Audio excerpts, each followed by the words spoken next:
Boom.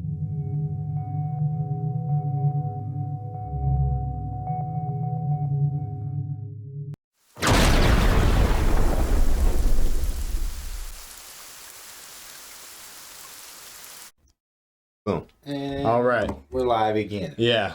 All done with technical difficulties. Third time's the charm. For sure. Yeah. Third time's the charm. Third time, dude. I'm all about numbers. Last time you were here, the mic, I had a 2 mic setup going, and our mics were bleeding back and forth into each other's. So you could hear your vocals on my mic and your mic, and it was like the most really?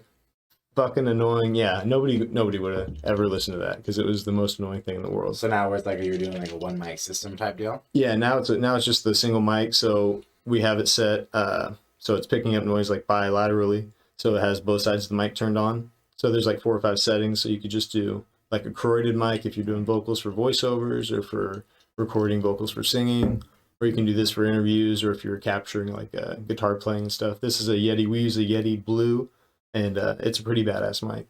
That's nice. Yeah, it is a nice mic. So what about like when Joe Rogan, when they got like the headsets on? Yeah, Like, I messed with some of the headset stuff when I started setting up, but it was super weird to listen to your own voice the whole time, and the audio quality wasn't like affected by it. I mean, you could hear kind of what you're doing, so you could be more conscious of it, but I found myself getting wrapped up in it, so I just said fuck it.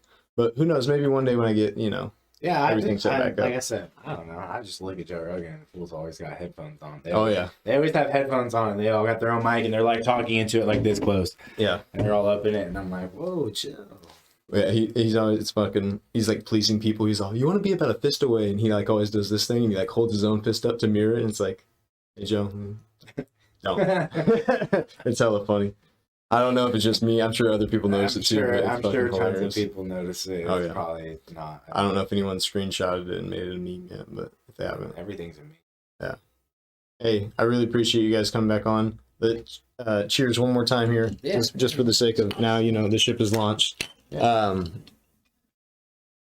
What has been going on with Get Right?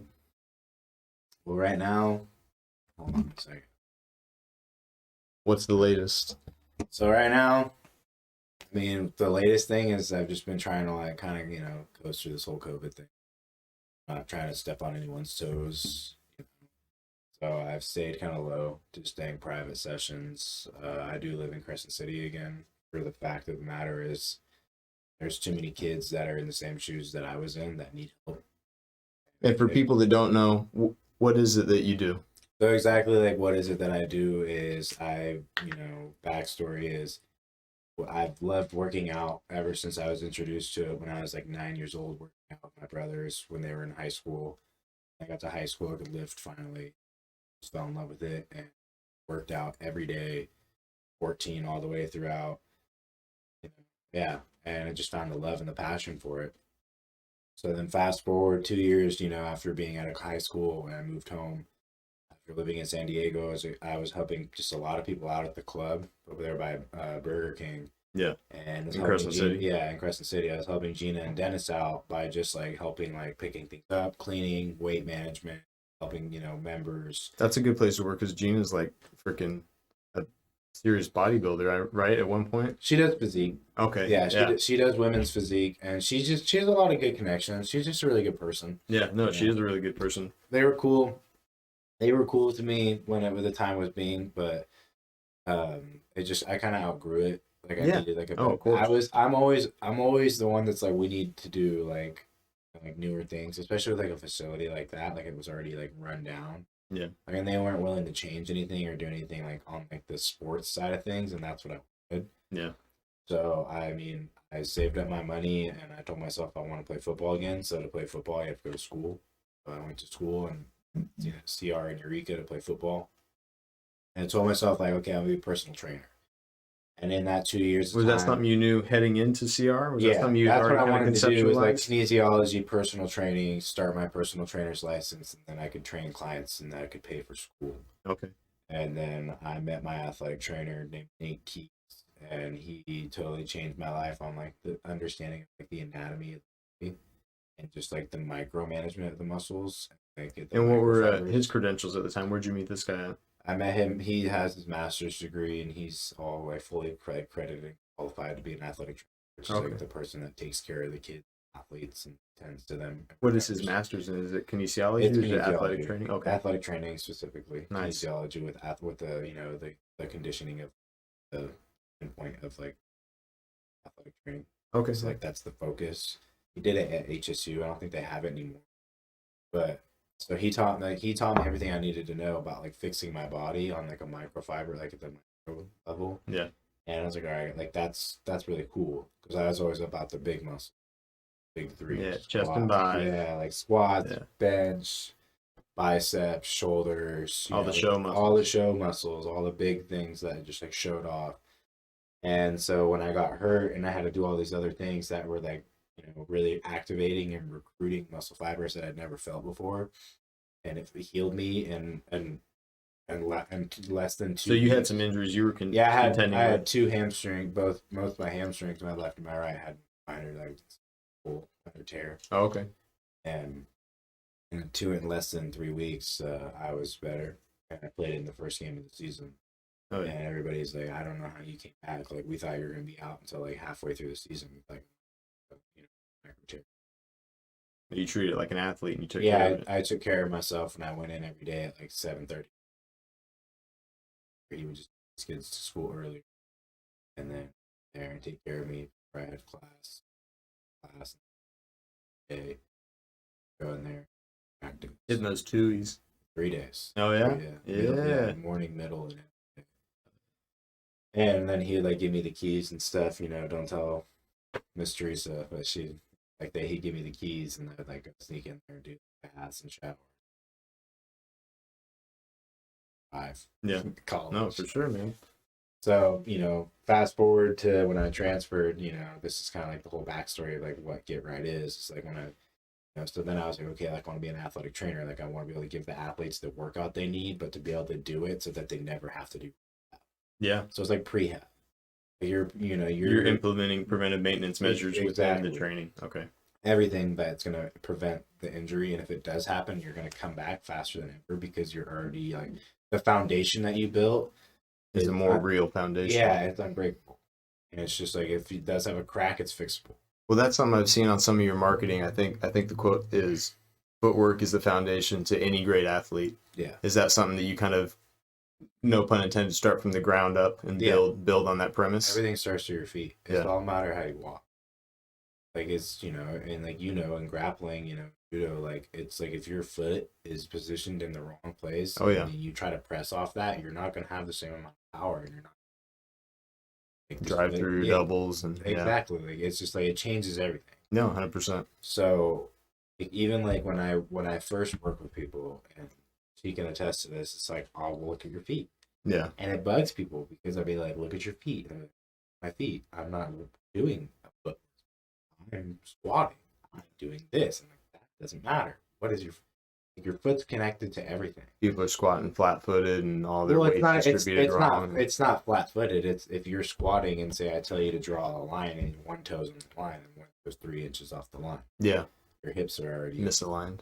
Your hips are already uneven, and so you're gonna do stuff to try and re-even them. Well, then that's a good way to get injured too, right? I mean, performing these kind of big Olympic lifts without because you're putting stressors on areas where they don't need to be, and then you go out to perform in your sport, and it has all this tension in an area, and then boom. Non-contact injuries. Kid tears ACL. Kid does this. Kid does that. The injury happened before the kid even tackled him. But he still got tackled, and everyone thinks it happened while he got hit. It's just an inevitability. If we had the same ability to record and run back video like the NFL, you would notice that all the kids that tear their ACLs or hurt themselves here, it happens right before they probably even get tackled. Or it happens like in it because their body can't even like withstand a hit because the foundation of their body doesn't even know how to react to these impacts. All they know how to do is squat, bench, deadlift, clean, lunge. Not doing any lateral movement. Where's the implementation to the coordination of your sport? Yeah. Like I have a drill that I like to work with where you take dumbbells and practice tackling. But what a lot of people do is they don't use their hands. So when you have 10-pound weights in your hand, it forces you to swing your hands. So when you swing your hands through, you make the tackle. You don't bring hands, you don't hinge your hips, you don't drive through. There's not as much power. So your hands are connected to your natural gait. Right hand is connected through the backside of your butt, like your back across in a natural sling to your left leg. That's why you run left leg, right arm, left arm, right leg. You don't run the same arm to the same leg. Yeah, that it doesn't pull. It doesn't pull. It's not that it would even look weird. It's that it doesn't. It doesn't biomechanically make sense. Yeah, it wouldn't force you forward. Yeah. Like if you like when you go into like physics, like and you go into like stuff like that, it's like there's not straight lines. Everything's curved, holding tension point and moving along and together in continuity. It moves together. It's like DNA. Like that's why I tell people, like you have DNA, you are DNA. You're a supercomputer. Program yourself to do what you tell yourself to do. Yeah. So when I went to Kansas, I'm like, okay, cool, I'm gonna be an athletic trainer. And athletic trainer could be a personal trainer, but personal trainer can't be an athlete. I get there and then I just started finding this natural niche for like, okay, cool, I really like to be able to take care of my body and I have like all the tools to take care of someone. Like when someone's like, what do I get when I work with you? Why are you so expensive? Yeah. Like, compared to like what someone would think I would charge here. I'm like, because like if you're sore, I have electrodes units, I have cupping, I have massage, I have massage guns, like I have all these different tactics that I'm gonna do that I'm gonna take care of you. I'm not just gonna work you out, make you sore, make you tired, make you sweat, and then say, good job, give me my money. Yeah. Like I'm going to teach you how to never need me again in every aspect. I'm gonna teach you how to work out. I'm gonna teach you how to add your sport, whether it be basketball, football, hockey, soccer, wrestling, judo, mountain biking, rock climbing, whatever it is you do, I make you better. Faster at it, I help you I make you faster. I make you faster, I make you stronger. Do you enjoy getting new athletes that come to you, specifically athletes of a different sport that you haven't dealt with before? And do you appreciate that challenge of trying to design workouts and design plans that are going to help that specific athlete with a sport you're not necessarily familiar with right off the bat? Yeah, and that, and also it's like it makes me laugh because it makes you realize how all sports are actually the same. How similar they are. How similar it comes to movement. Because I can take a drill and I can tell a girl that I have that does softball, and I have two boys that play football, and I have a wrestler, and I have a basketball player and a baseball player. Yeah. And I can tell each and every single one of them how this will apply to their sport. Okay. Position of a drill or a movement. So it's just how I can give you all the knowledge in the world, but if you don't apply it, you don't have anything. That's one of the hardest parts I think about working with athletes or with helping train athletes is always that athlete not wanting it for themselves as bad as you want it for them. You know what I mean? You see objectively what they're capable of from a tertiary perspective outside of them, and you're like, man, you could do a lot, and then that person doesn't have like the drive to like lose that weight or get back in shape, or they have an injury that they don't want to take the time to recover. They just want to, well, I used to do squats, I'm going to go back to doing squats. And it's like, oh, man, you really got to address these things. Yeah. I mean, there's a guy that I worked with, and I never even really got to know him, but he went to the gym. His name was Duncan. And he came to me and told me he was going to go to the chiropractor and pay $107 for the x-rays and then $40 a session. Oh, shit. Which is about, sounds normal. Yeah. And I told him, okay, bro, just give me $40 and give me an hour of your time, and I promise I'll fix you. And I mean, it's still on my Instagram feed to this day because it was just one of my testimonies. I'm like, dude, like, tell the people like what I did for you. I'm like, he's like, I came in here and I thought I was gonna have to go to the chiropractor. I thought I wasn't gonna be able to squat and work out for a while. I thought you're gonna have to pay $300 over the course of next month. Yeah, like however much of the course of next month, and then in one session, I changed his life. Yeah. So. And what was his issue? What did he do? Walk us through that. He had a lot of lower back pain and sciatic pain, tight hips. Okay. Just lack of mobility. And you just took and showed him some stretches or some mobility drills? Or... Mobility and activation, because a lot of what comes with mobility is the lack of activation of a muscle. Yeah. So if you can't use the muscle, you're not going to use it, which means you're not going to get mobile to use it. You're going to get versatile. When I say versatile, is because the human body will do whatever it can to survive. Yeah. You put 300 pounds in your back, you're going to round your back, deadlift. We use deadlift as an example. You're gonna put 300 pounds trying to max out on a deadlift that you don't even think you can do, but you'll get it. You'll see some videos online of people getting it, and like, hell yeah. And it's like, dude, like you almost pulled your fucking like you almost killed yourself. Some are so bad. I got it though, and it's like, yeah, but like, well, for what cost? And so it's like I can like comfortably lift like all this weight. People are like, dang man. It's like, yeah, but I wasn't afraid to drop the ego and drop the weight. You find that there's a lot of that stigma that's actually holding athletes back, where they're doing ego lifting when you find them before you correct them. Yeah, that's something that's causing injuries and that's all. Yeah, I mean, even my softball player, I have to tell her to chill the fuck out. I'm like, why are you sending me videos of you maxing out with 185 and you're not getting it? You don't have a spotter. Yeah, like it's different. I don't have a spotter because I know how to ditch the weight. Yeah. You're inexperienced, you're my athlete, and I know you're trying to like be a badass, but how about you rep 155 5 times clean and explosive first, perfect form, and then move on. Yeah. So that's the difference. Like I just did a lift the other day. I did 365 for a squat for 4. That's the most I've done in a long time, and it's because I wasn't letting myself go into that next phase. I was holding myself back. I was like, nah, I'm gonna perfect my form. I'm gonna get hella reps on like 225, 275, 315, 275, 295. Like, was never really going past 315, 235, and 345. Boom, easy. 365, easy.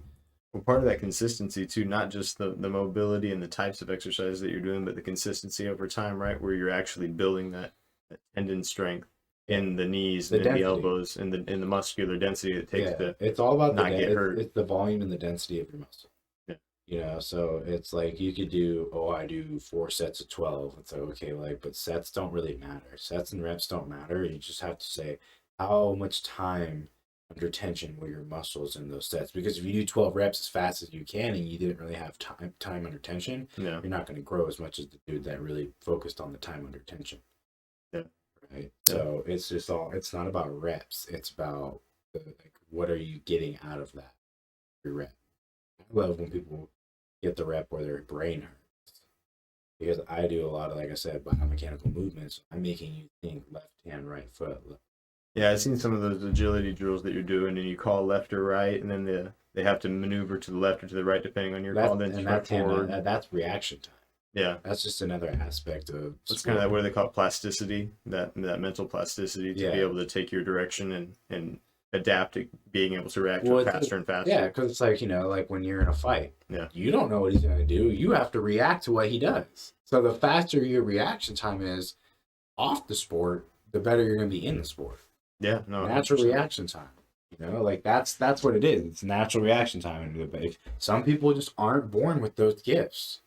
I was one of those people. Like, that's one of the reasons why I'm like so passionate about this, because I was one of those kids. Yeah. Everyone's like, oh, dude, you went and played college ball, you won rings, you're like this beast on the field and this and that. It's like, yeah, dude, but like, when I was growing up, I was the kid that I didn't make weight, so I played with the guys that were 2 years older than me. I'm playing with Cody Hoffman, Tiger Dye, and my brother Nick, and I'm 10 years old, and these guys are 13. Yeah.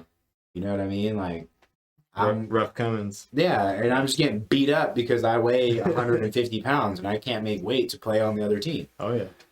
And that's just how it was. So I cut you off initially when you were telling me, and we were getting to the part about the community and giving back, and we started going down. We never really, we never finished on like exactly like like where the passion or like the what Get Right is, like. Well, yeah, exactly. Like, I mean, story. I was talking to you last time, and there was definitely some things that I wanted to ask you. I wanted to ask you about when you specifically got the idea that you were going to open up a company, that you were going to be, president, CEO, owner of, that was promoted towards this type of thing. When did it go from I'm going to be a personal trainer to fuck that, I'm going to make I'm going to try to make something more of this. I'm going to try to build a company, or I'm going to try to build, you know what I mean? When I was at my pro day, right? Yeah. So like when I was at my pro day, like I told you last time, it was one of those things where I was there, and I was helping out a lot of people. I'm very keen to the eye on the body, and it just makes sense. I don't know, dude. I can't tell people like I have a degree, but like without the degree, I would still be like maybe like less knowledge. That would take me more time to get it because I had to go seek it. Yeah. It was right in front of me, so I absorbed it. But like this is the natural knowledge that's always been in my brain. Like I just see the body and the movement and sports differently, and now more and more that I'm like really like sitting into that role. I'll watch football or I watch a game of basketball. I like watching whatever sport, and I don't watch the game anymore. I Yeah. watch the movement. Yeah. I watch their feet. I watch their hips.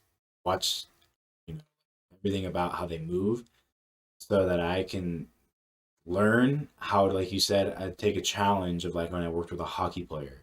Yeah. He was impressed with the fact that he's like, oh, do you know how to work with a hockey player? I said, never worked with one before. You're my first one. Yeah. You know what? I just know you guys slide. So let's work like this and starting a lot of lateral back for all. It's just all just started to click coming out of my head. Just like downloaded and I just talked. How much of that is research too on the dynamics of the sport, or talking to the athletes about sport specific movement? I do my research for sure. As Yeah. soon as I meet you and I get to know you, I learn about your sport, and then I your position and everything, and then I dive in and I go to YouTube, I go to Google, whatever, and I use my resources and I learn, and then obviously I'm not going to say, oh, I'm going to craft up this master plan and not go and piggyback and learn No, from for sure. from other trainers that have been doing this, and say, So it's okay, more like it's they're like a doing this language wrong. that has always made sense to you, but now you know the terms and the phrases for the things that you've always kind of intrinsically understood about the movements of the human body as Yeah. you pursued your, not just your self-edification for your clients, but your actual degree in strength and conditioning. Now you just have words for all those things and phrases for all those things to describe kind of what you knew all along, the general premises. Yeah, and I still use the layman terms though. Like I don't. Well, that's like to good because use. you're hanging out with me, so I. Well, the thing Big is, ups. like, but the biggest thing is, like, not everyone's educated like that. Yeah, no, 100%. So when I Most go people and are. start saying a bunch of stuff, it's like it's not gonna make sense unless I say the front of your leg, the Yeah. side of your leg, the inside of your leg. If I say, Your like, quadricep. yeah, well, it's like when I say your abductors, are like, huh? Your hamstrings, your quadriceps, like your gluteus maximus, your gluteus minimus. Like it's like what? Like your butt. Yeah. Use your butt, like the inside of your butt, the middle of your butt, the like outside of your butt, Yeah. the bottom part of your butt, the top part of your butt. It's connected to your hip. Like it's like, what's a hip? Is this my hip? This bone? No. Like, Do you find it easier working with versed athletes that kind of know some of the terminology sometimes? Is it easier to break down that mind muscle yeah. focus for them to yeah. be able to? That's like working with. Like the downfall, and that's why I moved back was working with a Crescent City athlete that knows literally nothing, Yeah. and then working with a kid that knows a lot because they play on a travel team year round and they have all this extra training and they're just looking for more training before they go play at a D1 school. Yeah. Something that is unheard of here. So that was the difference in athletes that I saw there and here, but the fulfillment was gone. Yeah. So, kind of coming back around to the question of, like, I just, I didn't want to just be this guy that was helping people out for free. Or, Yeah. trainer. Just be a trainer. I was like, if I want to be something, if I have good ideas and I want to be like an entrepreneur, like I joined a couple like MLMs prior to the one that I'm in now. Like I joined like network marketing companies back when I was 18 and 19, fresh out of high school, because I knew that like seeing that lifestyle, like that's the kind of life I want to live. Yeah. And so I was like, I want to put myself in a position to do that. Like, I want to be in control. I was like, who's at the top of every company? The CEO, the CFO, the COO, the CVO, C something O. Yeah. But the CEO is the chief executive officer, and they run the show. Yeah. And I was like, okay, like that's me. And no one can make more money than me. No one can take this away from me, and no one has no control over. I will not give any part of this company away. I will own 100%. I will take it to the top. And that's like, that was just the mentality I had. So, and then it was like, okay, like what what am I gonna do? Am I gonna be a gym? Am I gonna be a clothing line? Am I gonna be a movement? Like, what am I gonna be? You just kind of said yes. Yeah, I Yeah. just said yeah to it. I was like, I'm gonna be something. Speaking of the fresh drip, Oh yeah. Then this just came in. that's badass, man. Yeah. So the red on the red. I saw the gear. If you guys haven't seen Kaiser's Instagram, he's got one for himself, Mr. _GetRight94, and at GetRight LLC for his company specifically. But you can check out some of his clothing and stuff that he has over there that he has for purchase. It's fucking sick. It's badass, dude. It looks good. Thank you. Yeah, you did a good job, man. I designed all this stuff myself. Was that a fun part, kind of going from just doing the personal training, always doing the workouts, maybe some of the diet stuff, to kind of delving into a whole new area of like, you're like, man, I got shit I'd like to wear, but no one's made it the way that I want it to be yet. Yeah. Yeah. Yeah, I mean, for me, like everyone's like, oh, why'd you do sweats again? Like sweats and switch, like and shorts again. I'm like, cause I like sweats. That's what I wear, motherfucker. That's what I wear, dude. And if you want to be like me, then you're gonna wear what I like, and then we're gonna venture into other things. Like we got a lot of other stuff that we have ideas for. Yeah. It just takes time.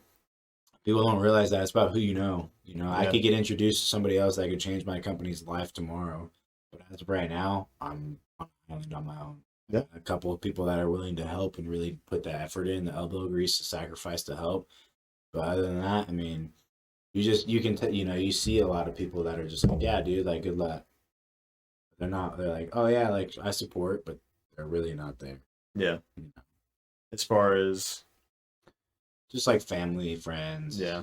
old acquaintances, teammates. not getting all the support that you necessarily just like, would give yourself. maybe. Yeah, exactly. Yeah. Like I'm like big on like, yo, like let me buy a T-shirt, let me share your page. Like if I can't buy a thing, like or like if I'm not into your services, like let me like support. Yeah.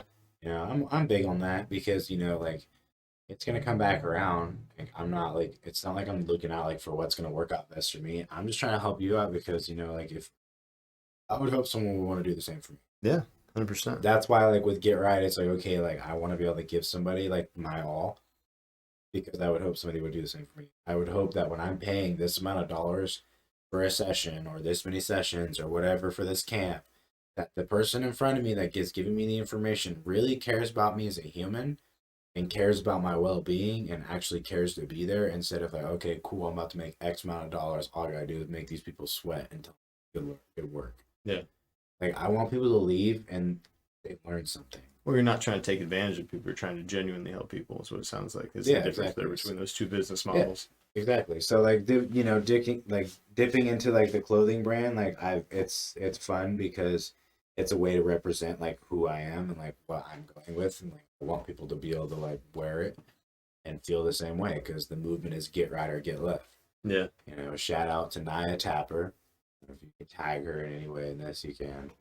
She's Yeah, sure. Who is it? Naya Tapper, NAYATAPPER.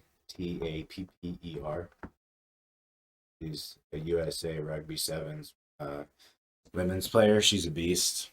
She's like one of my really good friends. We've only got to hang out that one time when we were down in the seminar, but we clicked. She's just got one of those. She's a really good soul. Yeah. And she was the one that I was like sitting there, fresh t-shirts. I just had like 4 bags, small, medium, large, XL. Yeah. And I was just like, hey, like who wants a shirt? Like my friends were over there like working on her with footwork. I should have been paying attention to the drill that they were doing. I was like, dude, I got that. Yeah. Like I know what I'm doing. I was like, I'm here with all these people that are entrepreneurs that I'm trying to network. Yeah. Of And course. so I just passed out t-shirts, took pictures, talked about Get Right. Opportunities don't take advantage of themselves. Exactly. And Naya looks over and she's like, hey, get right or get left, right? And I was like, damn. And I looked at her and I was like, dude, I'll never forget that you are like the one that pointed that. Yeah. Like, Perfect. I'm one of those people where I like pay homage. Oh yeah, credit where it's due for sure. Yeah, like you'll see people like post something and it's like, damn, like I just posted about that or I just posted that. Like, like if you would have tagged me, I could have got you some hype, some reciprocation. Yeah, like a little bit of clout. Yeah, like something like that. That's what it's all about now. Anyway, Yeah. That's what people want. Anyway, Well, it's such an integral part of marketing, right? Yeah, is getting that little bit of hype train or having someone like a little bit above you, kind of be like, hey, and then you guys ride each other's, momentum and stuff. Yeah.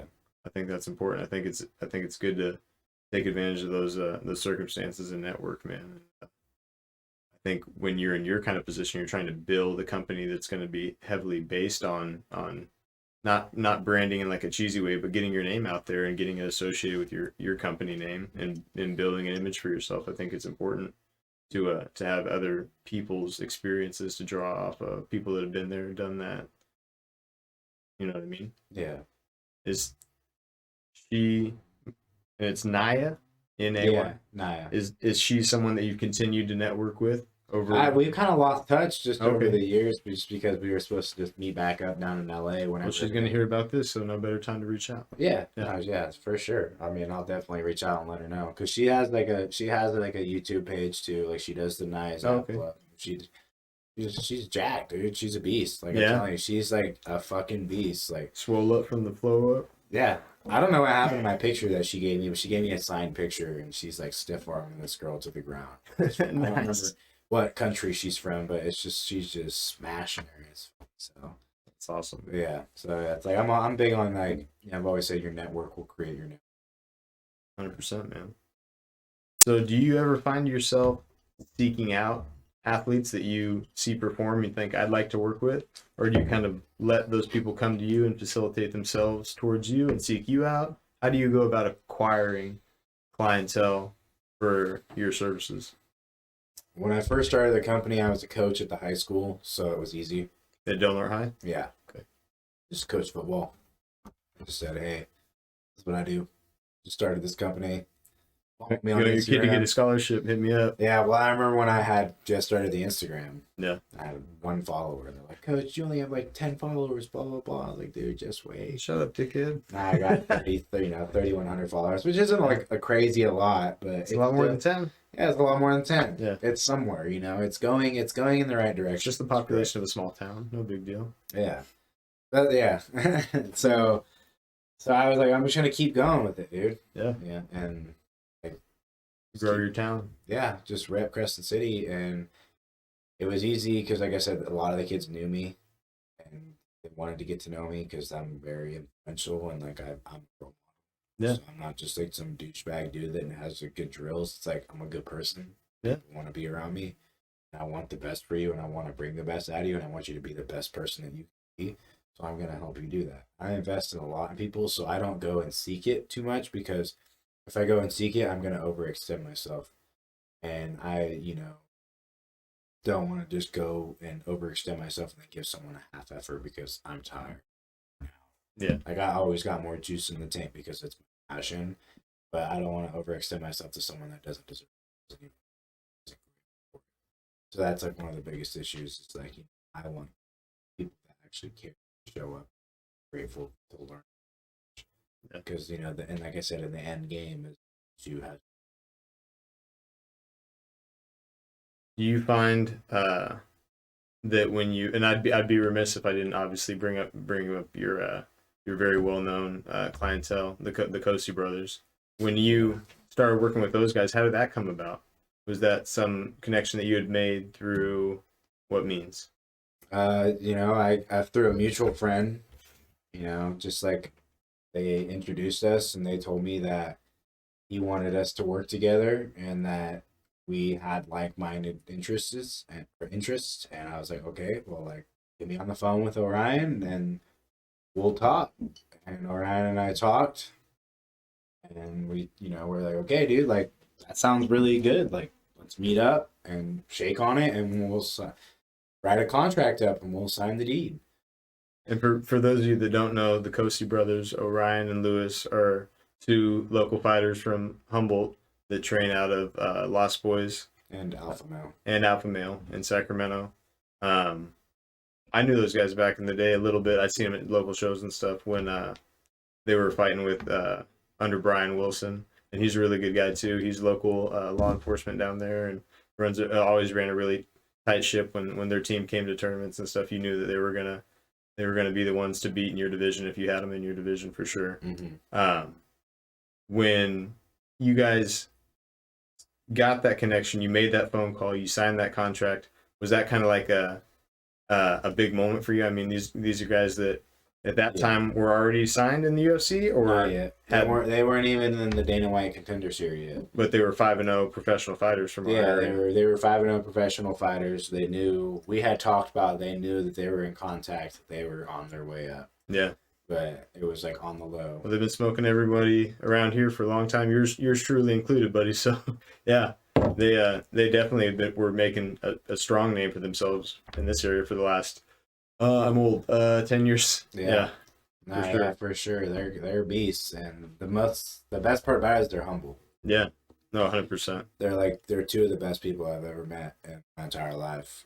They're the most deserving people of the position that they're in. When you get beat up by somebody, you really want to not like that person. But then when you meet them and talk to them, and they're humble and they're normal human beings, and you're kind of like, man, that guy's pretty cool. Yeah. You know what I mean? Yeah, pretty Yeah. much. It's hard to do, but when you're in that business, I mean, that's just the nature of the game. You know what I mean? You're a competitor, and at the end of the day, what are you going to be mad at everyone on a football team for the rest of your life because they beat you in a football game? You know, at the end of the day, it's still a sport. Working with fighters, were those your first two fighters that you had done a lot of one-on-one work Well, with? I worked with Austin before. With Austin Moore. Moore. Austin Mitchell. Yeah, Austin Mitchell. I've known him my entire life, and I was getting into a lot of that. And he asked, like, you do a lot of explosive work. I got a fight coming up. I'd really like to get more explosive. So Austin was actually the first fighter I ever worked with. Nice. And I helped him on like working on perfecting this double switch knee in the air. Also a professional fighter, local guy. Yeah, Has a ton of KOs. Really exciting fighter. If you guys ever get the chance to check him out and watch him. Austin Mitchell MMA. Yeah. Yeah, so he should be coming out pretty soon too. Coming out for some professional fights. He's not done. Nice. Yeah, like we were working on like some like explosive movements. Austin got a lot of anger in him. I would never think he would be done fighting. I think he'll fight until he dies. Yeah, he's got a lot of fighting left. Oh yeah, he loves it, man. When I worked with them, haven't done too many sessions. Nothing crazy, but Yeah, we're gonna get a lot more time together now. When the world opens back up and money like more fluent.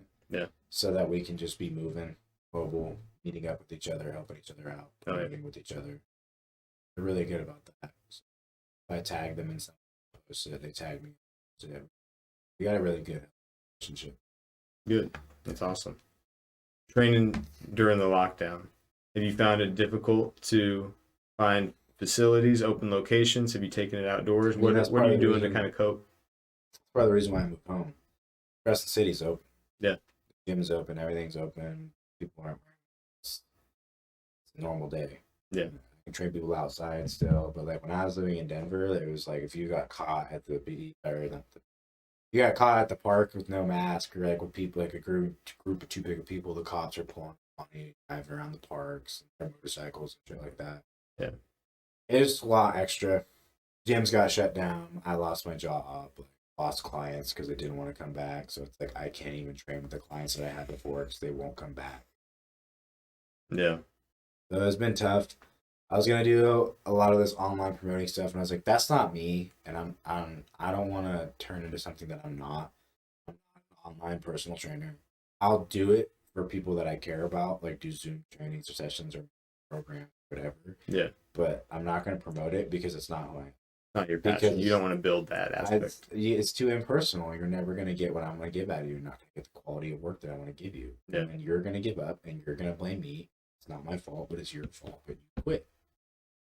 It's smart of you to recognize those pitfalls before investing a lot of time or capital or Dude, resources. even just the hours that it took her and I to perfect a flyer, Yeah. to make this beautiful flyer, to make a deal for people, because I was like, okay, like it's probably like worth like $800, worth $500, and I was like, it's not even worth my time because they're not even gonna. They're probably gonna they're gonna sign up and then say that what, I need a refund. I'm not getting the results. Just because they quit before they start.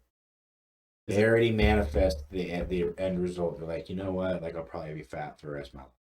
Just that negative I'll have self-affirmation. pain for the rest of my life. I'll be miserable the rest of my life. I'll be broke the rest of my life. Whatever you tell yourself, it's gonna happen to you. Oh, 100%. I believe So, that. Brings it into fruition. yeah, that's why I tell myself, you know what, dude, I'm rich. I might be not rich, but I'm rich. Life.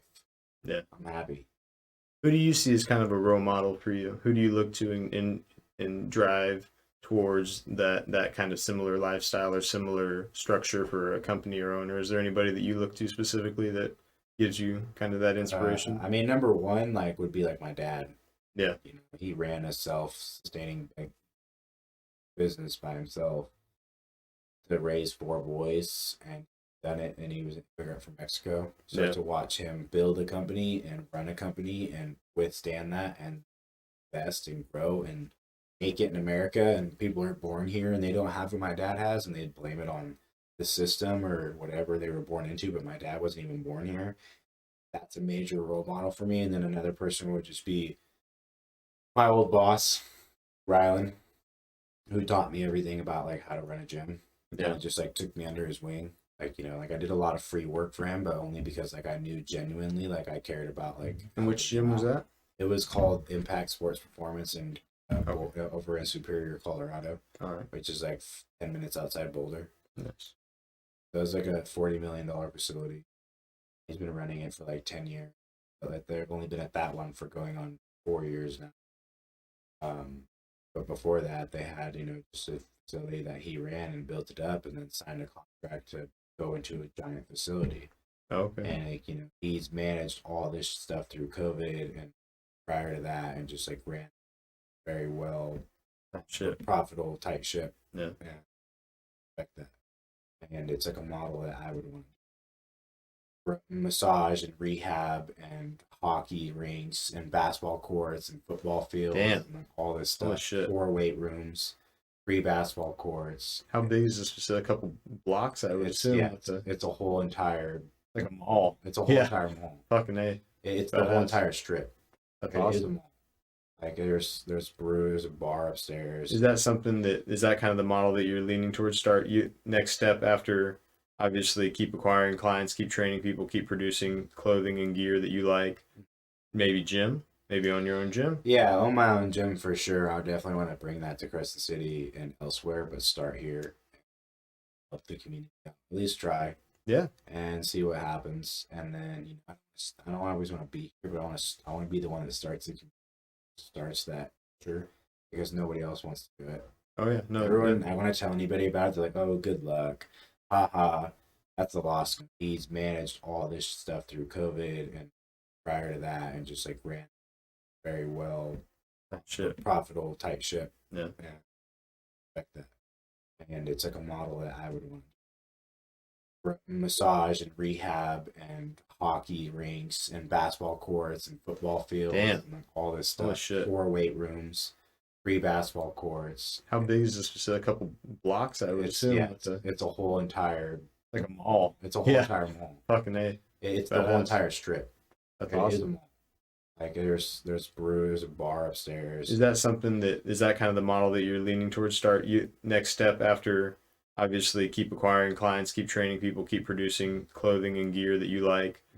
Maybe gym, maybe own your own gym. Yeah, own my own gym for sure. I definitely want to bring that to Crescent City and elsewhere, but start here, help the community out. At least try. Yeah. And see what happens. And then, you know, I don't always want to be here, but I want to be the one that starts that culture, because nobody else wants to do it. Oh yeah. No. Everyone, I want to tell anybody about it. They're like, "Oh, good luck, haha." That's a lost cause. Crescent City sucks. Crescent's shitty. Yeah. That's why I left. I've never been back in 6 years since we graduated, or 8 since we graduated. Whatever. Good for you, dude, but you're a loser and just. This town is it's very divisive for people, isn't it? It seems like a lot of people leave, and it's so easy to look back on maybe the things that you realize after the fact that you didn't have growing up, and throw shade at Crescent City or throw shade at this area or the people from this area for not being, you know what I mean, from somewhere else essentially, or being for more money, or having a shopping mall, or having the best, you know, drive-in, having the best places to eat. You know what I mean?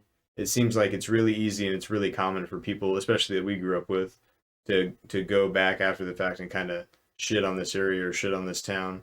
When in reality, if more people like you invested back into the area, it could be such a thriving community with a more positive culture, a more positive atmosphere.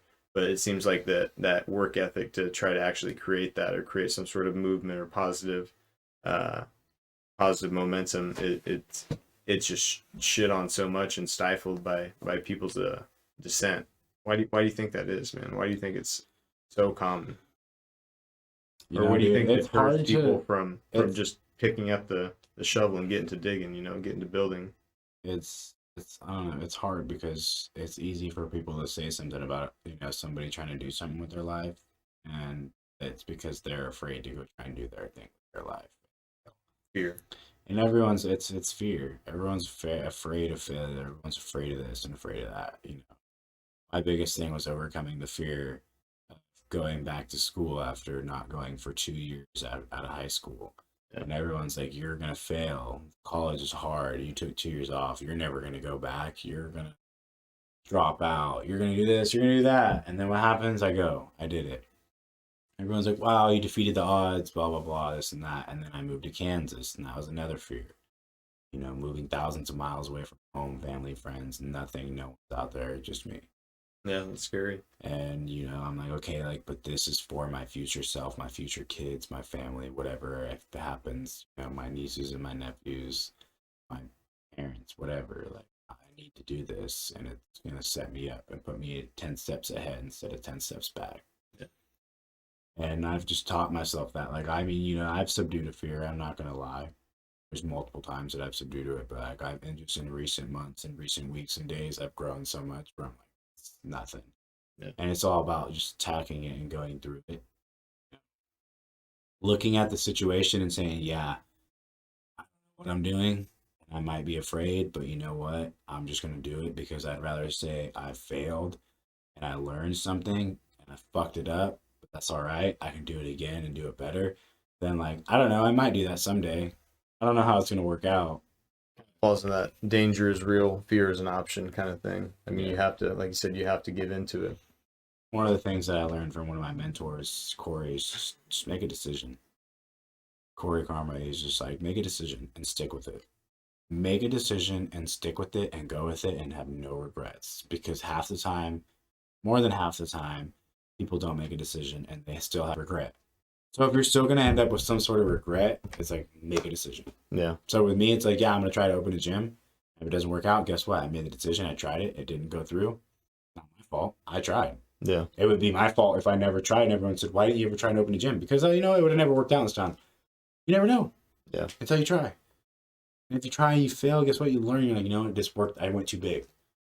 I didn't scale it right. I didn't have the right business plan. I didn't have the right model. There could have been something done that you could learn from that. But if you just give up, then you're just a quitter. Yeah. That sticks with you. Yeah. I think the aspect of that that's hard for a lot of people is overcoming that fear. What do you do personally besides you just double down on that mentality of this is going to set me up for later to kind of push through that fear, or you ignore it, or do you address it head on, or do you kind of just brush it off to the side and just totally ignore its presence? I used to try to ignore it or like push it. Because we all have it, right? I mean, everyone has it, but it's just a matter of, like you said, how you deal with it. I used to try to ignore it and like push it down and hide it, and then it was like, all right, like it doesn't do anything because it just resurfaces. Yeah. So you have to face it and you just have to go through it. And if you don't face it and go through it, it's gonna come back. Yeah. And it creates a sense of hollowness because you took the easy way out. Like someone told me, like, he's like, yeah, I'm taking nursing school online because it was easier, or this like nursing class or whatever for nursing school. And I was like, why would you take the easy way out? Well, I just know that I probably won't pass it in person. So you're telling me you're going to be a nurse for somebody, but you took the easy way out of doing this class. Yeah, that seems like a really bad job to kind of half-ass learning. Exactly. So people want to take the easy way out, but it's going to create a sense of hollow in your stability. It's going to create, a shitty foundation. Yeah. Was that something that you ever considered as far as when you were thinking about training people, you were thinking about athletic performance? Did you ever consider PT, or did you ever consider... A lot of people have tried to tell me to go do physical therapy because I could definitely kill it and make 6 figures, blah, blah, blah, this and that. It's like, I don't care about the money. I would rather keep like living in a shittier situation and doing it for the right reasons and then hope that, not even hope, just know it's gonna work out. You help enough people, then you're gonna get what you want. Yeah. And if you add value, it's like if you get paid in the direct proportion to the value that you add to the world. So if you have value, then you're gonna be worth something. It's like Jeff Bezos. Like Amazon's worth how much money because he employs 600,000 people. Yeah, that's true. He has value. He's worth a lot of money. He feeds 600,000 families. What kind of value does his wife have? She got half, right? She got half of She it. took like a third of his money. Yeah. Oh, really? Yeah. Oh, shit. I didn't realize it was that much. Yeah, she took a lot of his money. Yeah. Yeah. That's funny. I know that she became the richest woman in the world, right? But it was just from, they're like, oh, what'd she do to get all her money? So she divorced Jeff Bezos. That's a good way. I'd divorce Jeff Bezos if it made me all the money that she had. So when you're talking about giving back to the community, who are some of the local people that you worked with as a young athlete during your primary years and during your high school career as an athlete? Who were some of the coaches that really inspired you and gave and were giving to the community at that time that kind of showed you like, hey man, this is the way you can positively affect someone's life through athletics, through performance based training and things like this? Who were some of your first role models in I don't honestly. sports? I just have one. Like if you want, like, because Coach Ball wasn't involved in the community, all right? But he is one of my number one influential people that changed my life. Yeah. Like Imua means forward in Polynesian. Yeah. And I've remembered that my entire life because I always want to move forward, never back. Never stagnant, never back, always forward. But before that, the number one person that like I can get like damn near in tears about is Coach Lewis. Oh yeah. And it's because my freshman year, God bless him, man. I was rest in peace. Like Steve pulled me up from the freshman team to JV. And I was, he was just throwing me all. You play running back, like try to run the ball. I want to see you run the ball, and just did whatever. And then pulled me to the side one day because I had an attitude in my head. I let the shit get to me when I was younger. And even till this day, I still have my moments of weakness. But back then, I really did let shit get to me. And he just pulled me to the side and he said, you can really be somebody, and you can really be something. And you can go somewhere, not just in football. He's like, I'm talking about in life, kid. Like, you are special. Don't short yourself. Don't let people get you down. Be you. And I was just like, damn. And he was really heavily involved. That's heavy for a 13-year-old kid to hear. 15. Yeah. And then he died the next year.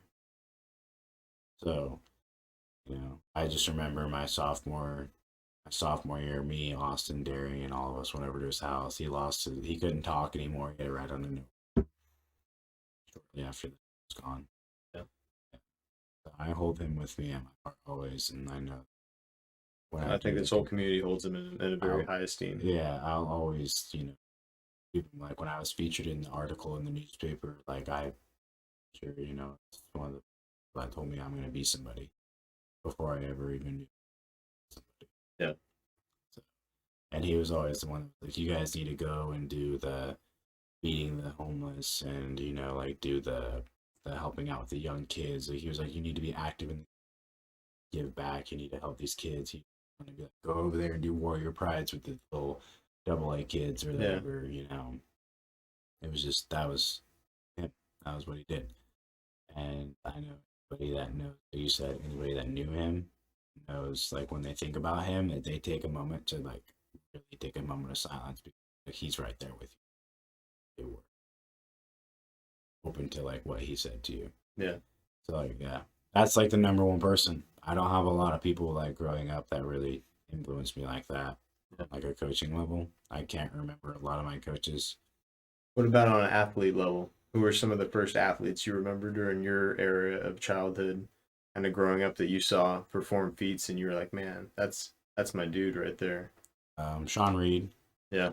Yeah, Sean Reed. To this day, I still got respect for Sean. That's my guy. Yeah. He's been through a lot. My brother Max. Yeah. Yeah. Rudy Navarro. watching Rudy Navarro run the ball when I was a kid. Nick Ortega. Ortega was a lights out 3-point shooter on the court. Ray Maluga. I remember watching Ray when I was younger. Oh yeah. Mo Purify. Mo Purify play. Just good. That's probably like the most of like the people that I remember. If you had to pick something that you would call a common thread between those athletes that drew you to them, what would you describe that as? They didn't give a fuck. Yeah, sick. That's what you want. Yeah. Yeah. They just moved forward and just kept going. Fucked anybody up. Instinct. Yeah. When you're working on your own workouts, at this point, you started playing sports at what age? 7. Now you're 26. So 20 years later into essentially your athletic career, right? What do you do to keep your workouts interesting for you besides just working on issues that you're having, I'm sure constantly from performance, because you still obviously train and keep in good shape. What do you do to keep your own workouts interesting? Where are you at in your game now as far as the kind of workouts that you're doing for yourself? Are you doing a lot of strength conditioning? Are you building size? Are you doing cardio? What are you doing? I just train like I'm still playing. Train like you're still playing football? Mm. So that employs a lot of footwork drills. Not even just footwork, just strength and power. And then if I want to, like, obviously there's just nowhere to go here because it's always raining. But there's a lot of issues with the weather. So doing a lot of stuff that I want to do, the weather doesn't really permit what I want to do, and there's not anyone to work with. So hopefully finding more athletes that actually want to work out with me. Yeah. And I'm starting up a group on Tuesdays and Thursdays at 8:15 p.m.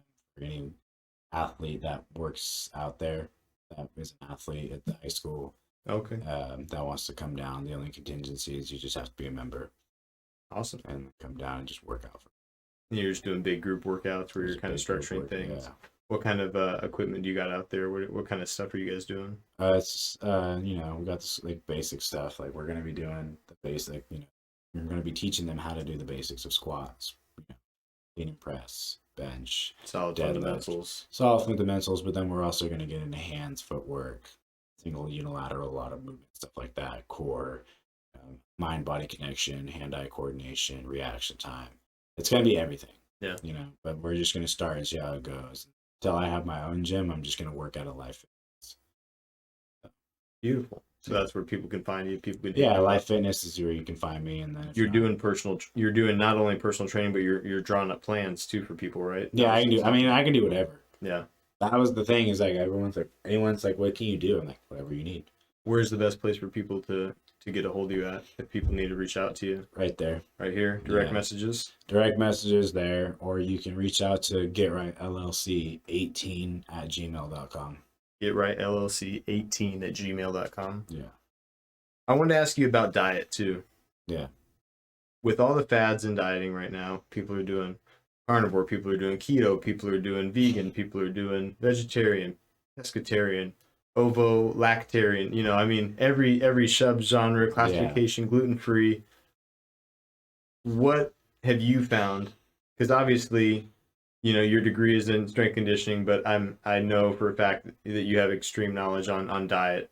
What have you found to be the most optimal blueprint for broad strokes? I mean, we all have individuality, ways that we react better to certain diets and foods, right? Set a goal. Figure out your macros, count them. Calories in, calories out. Not even calories. Macros. Protein, carbs, fat. How much do you need to be this much weight at that height with this body mass index? Okay, that's what you need. Eat this, work out, drink water. Yeah. Be healthy. Go on walks. Don't be lazy. Take the stairs. Like, it's all about habits. Let's find out what's in alignment with you, what works best with you. Are you a person that needs intermittent fasting, to eat 1 to 2 meals a day because you have time in the morning and you want to eat at night because it fucks up your metabolism, so you faster? Are you a 16 to 8? Are you a 24-hour fast person? Are you a 72-hour fast person? Are you a keto person? Like, are you a high carb person? Are you a low carb person? Are you a lentils like focused person? Like what absorbs in your body best is what is in alignment with ancestry. Yeah. That's a big thing too. Is like you're someone from Africa compared to someone that's from Poland. What were their ancestors have access to? Yeah. The more naturalistic kind of diet Yeah. is the thing that you'd want to lean towards. Yeah. Have you done any of that testing? I know there's genealogical testing I that you can haven't, but do I to. thought I want to. Yeah, It'd I be think it'd be cool. interesting. Yeah. I always worry about that. People I know, nightshades like tomatoes and things like that. Certain people have allergies that can cause them to retain water, inflammation, or have joint Mhm. pain. And you go your whole life and you just been eating tomatoes like a motherfucker, and you don't even know that you have an allergy. And they get these tests back, and then they realize they have a gluten intolerance, or they actually